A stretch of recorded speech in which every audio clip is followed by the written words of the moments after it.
Po. Ano po God yan? bless. May nakita ko doon sa amin na parang bakal na hindi ko alam kung ano. Ngayon, Bakal? dadalhin ko sa antikan. Isa siyang bakal Mabili, na luma. ayan, yung mga. Ano, saan niyo po ba nakita at napulot? Doon lang sa amin sa gawin namin doon sa tabi-tabi. Hindi ko alam kung ano to. Kaya dinala ko dito sa antik. Para siyang Luma na siya. Luma na. madumi po siya. No? Oo. Siguro po naglulupa po yung pinagalingan nito. Siguro nga. Ano po siya na bakal, no? Bakal. Hindi po ba, wala pa kayo matetetano dito? Mamali ko. Paano? Basta pinakita ko nga dito. Baka sakaling mabili. Magkano o niyo ano. po siya bebenta? Ha? Kahit magkano lang. Parang pantato siya, no? Yung alam niyo, no? Parang pantato. Hindi dinamo, no? No?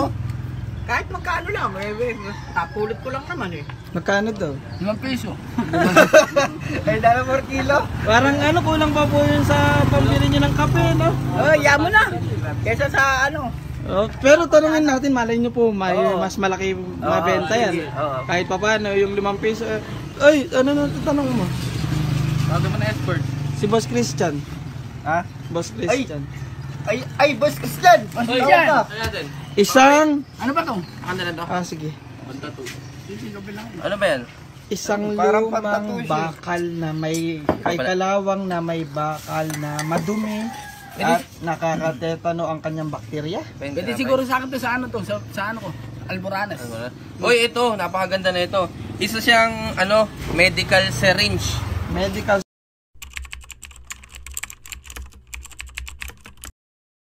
syringe. Syringe. Alam niyo man nabibili natin sa mga Di butika. ba plastic lang yun? Oo, buti. Pero ito, vintage siya.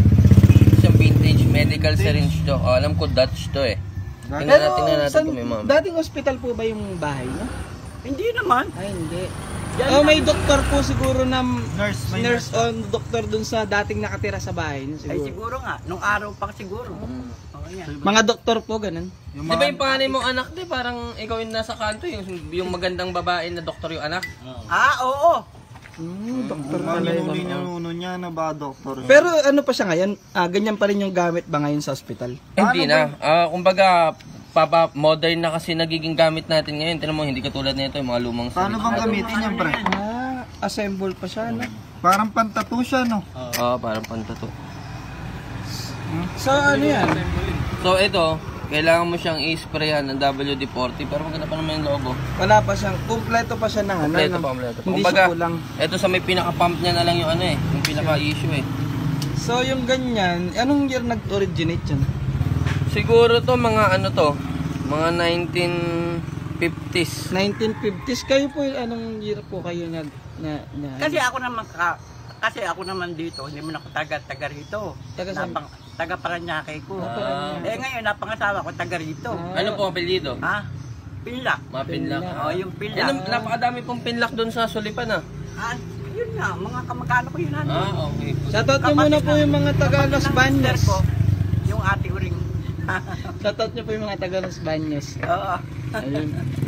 So ayun. Okay na. Based sa kanyang kondisyon, kumbaga okay pa naman siya eh. Ano siya, restoration. Kailangan pa siya ng Restore, no? kailangan i-restore yan. I-strip natin yung mga patina na kumapit na yan. Ano si So tawag ayan, yan? metal syringe. Metal syringe. Isa siyang vintage na metal syringe. Ano na siya, wala na siyang ngayon production, hindi na Wala reproduction. na production ngayon. Siguro may mga lumabas ng ganyan, puro plastic.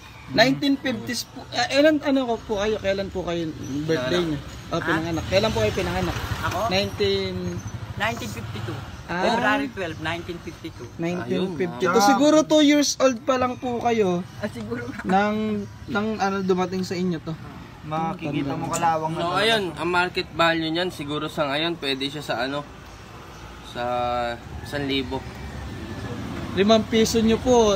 Tignan nyo, yung 5 piso nyo na pirination nito, na 1,000 pa. Hindi na lang po export tayo dito. Kaya, ikaw, magkano? Bigyan mo ng pandesal si Melchor. Ito. Diba mo? So yun, magkano? Busog pa ako eh.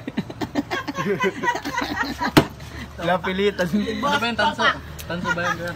Okay na ba sa inyo? Magkano mo daw 1,000? bibilin? Kasi 1,000. ako eh. 1,000. 1,000. Okay na. Madali po pala kayo sa Oo. Hindi mo na kumano. Ay, kaysa na. Ay, bayaran mo na. Nasa yung pera. Bayaran. Sa office na lang po magkikita. Office na lang. sige. Okay na lang. May pera kayo. Wala kayong cash onan o Gcash na lang? Wala yan, naubos na sa Maga pa kasi, sarado pa bangko eh. Kahit ano na lang, magkita na lang sa office. Ayun. Okay, so, Ano pong masasabi nyo sa katulad nito na may antikan na nabebenta pa yung mga lumang gamit? Maganda naman yung ganyan. Kasi aasenso yan yung mga ganyang ang antikan. Maraming pumupunta. Maraming namimili. Yung iba po na mga lola, hindi na po nila pinapahalagaan yung mga lumang gamit. Oo. Tinatapon na lang sa basura. Ano po masasabi nyo sa ganun? Junk shop na lang. Yung hindi na nila naiingatan. Ibig sabihin nun, pakita mo na dito sa antikan. Baka sakaling mabili. Oo. Pero kayo, sa inyo po, kahit bilhin po ng 5 piso kanina, pumapayag na po kayo, no? Oo naman. Napulot ko lang naman eh. Di ba? Ano po Okay masasabi lang. nyo sa may-ari ng antikan dito? Ano po masasabi nyo sa may-ari ng antikan? Yung antikan masyado ng ngayon, maporma, malakas ang kanyang negosyo. Ganun. Awa ng puno nakakaraos naman. Yun po. Ito po kasi, anong year ka, ano? 1986. 1986. Okay na? Apo. Okay. Okay Ayun, po, sige, salamat magdala po po. kayo sa sekretary namin. Thank you po. Thank you po. Salamat. Yun. Shoutout nga pala kay nanay. Salamat sa binenta niyang Metal syringe. metal syringe. At yun, maraming salamat nga po pala sa walang sawang pagsuporta nyo sa Boss Basurahan. Yeah, yo mamen, ngeng. Sana wag kayong magsawang magsuporta pa sa amin, lalo na Boss Chris, Kalumpipigat, Boss Jor, Boss Topang, at syempre Boss Adong. Yeah, shoutout nga pala sa kamag-anak ko dyan sa Lugam, saka sa Lokpers, yan. Mga pamilyang De Leon, saka De Jesus, yan. Ngeng. Boss Topak nyo, mamen. At yung maraming salamat po sa lahat ng sumusuporta. Boss Chor nga pala ng Boss Basuran. Nginginging kayo sa akin lahat.